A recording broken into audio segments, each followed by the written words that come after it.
এখানে অসন্তোষটাই প্রকাশ পাচ্ছে। এই মন্ত্রণালয়ের কাজের যে বাজেটে অসন্তোষটাই প্রকাশ পাচ্ছে।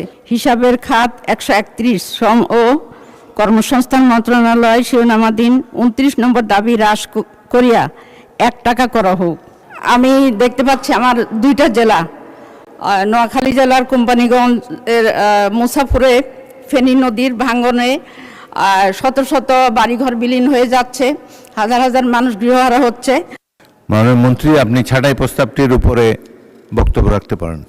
এই অর্থ বছরের শ্রম কর্মসংস্থান মন্ত্রণালয় অনুকূলে মোট 466 কোটি 84 লক্ষ টাকা বরাদ্দ প্রস্তাব করা হয়েছে। এর মধ্যে পরিচালন ব্যয় 235 কোটি 84 লক্ষ টাকা এবং উন্নয়ন ব্যয় 231 কোটি টাকা।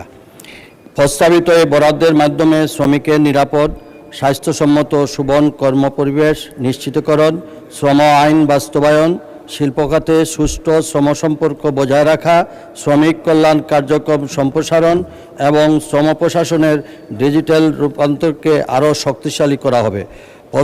প্রস্তাবকৃত এই অর্থ যাচাই বাছাই করে দেওয়া হয়েছে। আমরা বাজেটের সর্বোচ্চ ব্যবহার নিশ্চিত করব।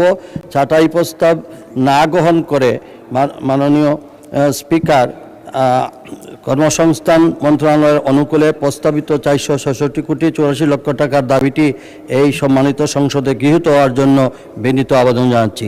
ধন্যবাদ মাননীয় স্পিকার। সংসদের সামনে প্রশ্ন হচ্ছে, মাননীয় সদস্য নুরুন্নেসা সিদ্দিকার ছাঁটাই প্রস্তাবটি গ্রহণ করা হোক। যারা এই প্রস্তাবের পক্ষে আছেন তারা হ্যাঁ বলুন, যারা এই প্রস্তাবের বিপক্ষে আছেন তারা না বলুন। আমার মনে হয় না জয়যুক্ত হয়েছে, না জয়যুক্ত হয়েছে, না জয়যুক্ত হয়েছে। অতএব ছাঁটাই প্রস্তাবটি নাকচ হলো।